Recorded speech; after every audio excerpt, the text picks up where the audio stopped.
আসসালামু আলাইকুম, welcome to SM soft coder. আমরা এই টিউটোরিয়ালে জানবো সিএসএস লিঙ্ক সম্পর্কে। তাহলে আমরা প্রথমে একটা ফোল্ডার ক্রিয়েট করি, রাইট বাটন ক্লিক করে নিউতে গিয়ে জাস্ট ফোল্ডার। ওকে, ফোল্ডারের নাম দিলাম সিএসএস লিঙ্ক, LINKS লিঙ্কস। এর মধ্যে একটা ফাইল ক্রিয়েট করি, রাইট বাটন ক্লিক করে টেক্সট ডকুমেন্ট। ওকে, HTML ফাইল ক্রিয়েট করব, index.html। আপনি যে কোনো নাম দিতে পারেন। এটা আমি ওপেন করব edit with notepad plus plus এর মধ্যে। HTML এর যে বয়লার প্লেট আছে সেটা নিয়ে আসি। ওকে, জাস্ট টাইটেলে লিখে দিলাম CSS লিঙ্ক।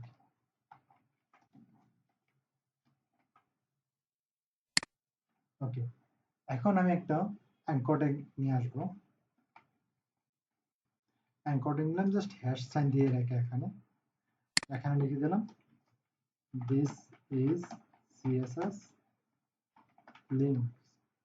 ওকে, কন্ট্রোল এস দিয়ে সেভ করলাম। এটা আমি জাস্ট একটু দেখি, ডাবল ক্লিক করলাম, করার পরে আমি আউটপুট দেখলাম হচ্ছে দিস ইজ CSS লিঙ্ক। ওকে ওকে, আমরা এবার মেইন কাজে চলে আসি। জাস্ট আমি স্টাইল CSS টা আমি হেডার মধ্যে টাইটেলের নিচে লিখব। ওকে, জাস্ট এখানে লিখব। আচ্ছা, আমি একটা কাজ করি, এই লিঙ্কটাকে আমি একটা ডিভের মধ্যে নিই, না নিলেও প্রবলেম নেই, জাস্ট নিয়ে রাখলাম ডিভ ট্যাগের মধ্যে রাখলাম। ওকে, প্রথমে আমি কাজ করি, অ্যাঙ্কর ট্যাগ এটাকে আমি কল করলাম, তারপর হচ্ছে কলম দিলাম, আর দিলাম ভিজিটেড কার্লি ব্রেস দিয়ে জাস্ট আমি কালার দিলাম, গ্রিন কালার দিলাম। ওকে, আমি একটা কাজ করি, রেড কালার দিলাম। কন্ট্রোল এস দিয়ে সেভ করি। এখন আমি রিলোড দিই। এই যে দেখেন, আমি যখন একটা ভিজিট করছি তখন কিন্তু এটা এই কালার আসছে।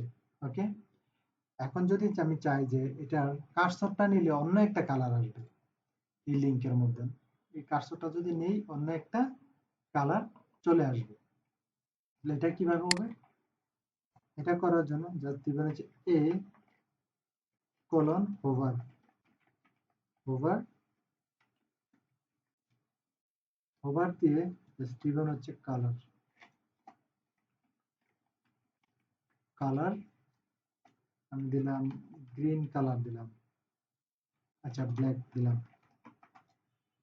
দিলাম, কন্ট্রোল দিয়ে সেভ করলাম, এখন রিলোড দিই। এখন কোনো কিছু চেঞ্জ দেখছি না, কিন্তু আমি কালার কার্সরটা নিলে এটা ব্ল্যাক কালার হয়ে যাবে। এই যে দেখেন, এটা ব্ল্যাক কালার হয়ে গেছে। ওকে, এটা হলো একটা। এখন আমরা যদি চাই এখান থেকে একটা অ্যাক্টিভ কালার দিতে, লিঙ্কের একটা অ্যাক্টিভ কালার দিতে, তাহলে যেটা করতে হবে জাস্ট এ কলন জাস্ট লিখে দিবে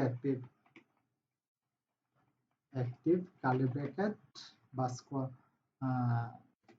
কার্লি ব্র্যাকেট। ওকে, জাস্ট আমি লিখে দিই কালার ব্লু, কন্ট্রোল এস দিয়ে সেভ করলাম, রিলোড দিই। কোনো কিছু দেখছি না, ঠিক আছে।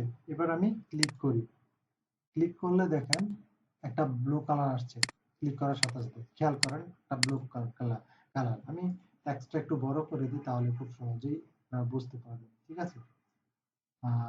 জাস্ট টেক্সটটা একটা সাইজ দিয়ে দিই। জাস্ট আমি এখানে একে কল করলাম, কল করে জাস্ট আমি ফন্ট সাইজ দিয়ে দিই, ফন্ট সাইজ দিলাম 50 px। কন্ট্রোল এস দিয়ে সেভ করে নিলাম, রিলোড দিই। ওকে, ফন্ট সাইজ হলো। আর আরেকটা কাজ করি, আমি যদি এটাতে ক্লিক করি তাহলে নতুন একটা ট্যাব ওপেন, এখন কিন্তু নতুন ট্যাব ওপেন হচ্ছে না। এই যে দেখেন হ্যাশ সাইন আসছে এখানে, ঠিক আছে।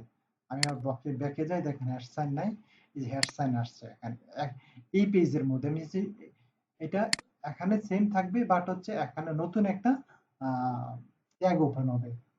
এটা করতে হলে যেটা করতে হবে, জাস্ট এখান থেকে target equal double quotation just দিয়ে দিবে under BLA and blank, control S দিয়ে সেভ করলাম,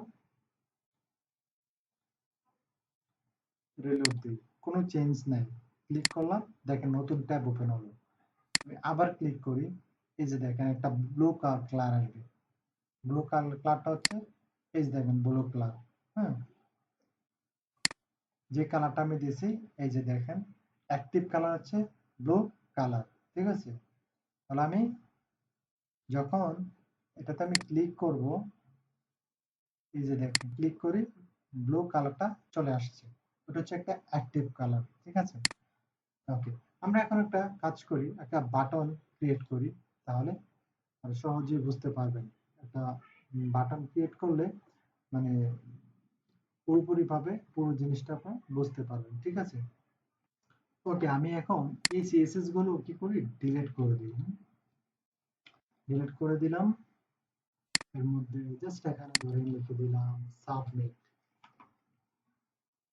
SUB সাবমিট,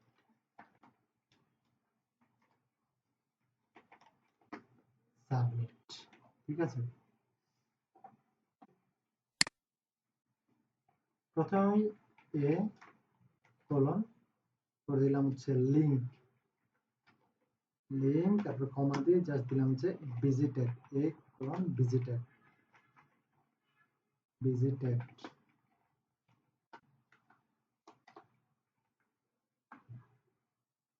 এই লিঙ্ক এবং এ ভিজিটেড আমরা এখন যা দিই দুইটার মধ্যে তাই কি করবে, অ্যাপ্লাই হবে। তার একটা ব্যাকগ্রাউন্ড কালার দিই, ব্যাকগ্রাউন্ড কালার দিলাম, তারপর হচ্ছে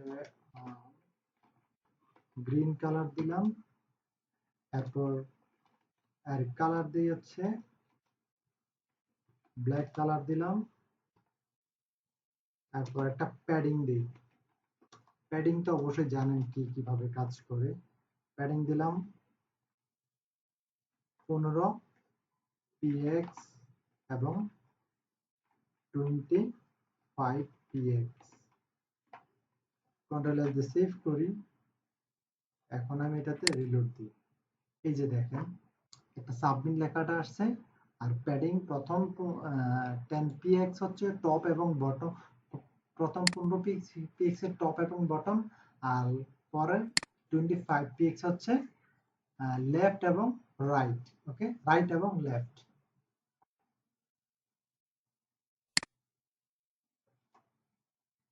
এরপরে আমরা এটাকে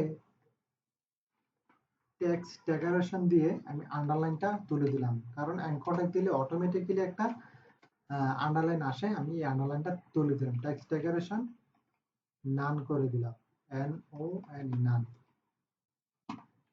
কন্ট্রোল এস দিয়ে সেভ করলাম, রিলোড দিলাম, এই যে দেখেন এটা চলে গেল। আচ্ছা, একটা কাজ করি, ডিভ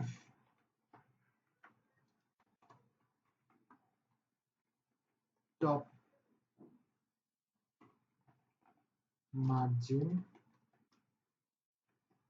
30 px দিলাম। এটা উপর থেকে একদম লেগে আছে, ঠিক আছে। এটা আমি নিচে নিয়ে আসি, সরি, এটা মার্জিন টপ, টপ মার্জিন হবে না, মার্জিন টপ হবে। কন্ট্রোল এস দিয়ে সেভ করলাম, এবার আমি রিলোড দিই, নিচে আসছে, ঠিক আছে। ওকে, তাহলে দেখেন এখন আমি এটাতে গেলাম, তেমনই আছে। আচ্ছা, যদি আমি এই কার্সরটা আমি নিয়ে গেলাম, অন্য একটা ব্যাকগ্রাউন্ড কালার আসবে, তাহলে এটা কিভাবে করব? জাস্ট এটা করার জন্য এ ওভার hover,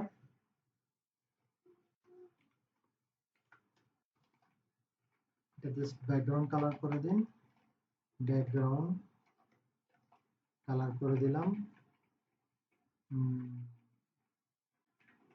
ব্রাউন কালার দিলাম, কন্ট্রোল এস দিয়ে সেভ করলাম, রিলোড দিলাম, এই যে দেখেন ব্রাউন কালার চলে আসছে। এখন যদি চাই যে এটার সাথে সাথে যেন এই লেখাটাও চেঞ্জ হয়, হ্যাঁ, লেখার কালারটাও চেঞ্জ হয়, তাহলে এটা কিভাবে করব? জাস্ট আমি দিয়ে দেব কালার,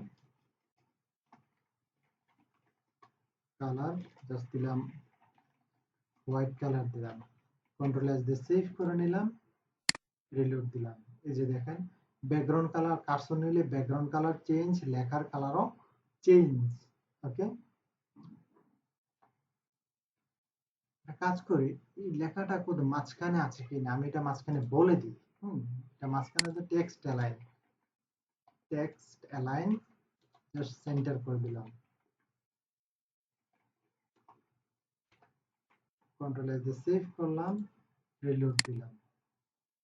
ওকে, তাহলে আমরা একটা বাটন কিন্তু ক্রিয়েট করে ফেললাম। ভালো থাকবেন আর চ্যানেলটি অবশ্যই সাবস্ক্রাইব করবেন। Thank you so much.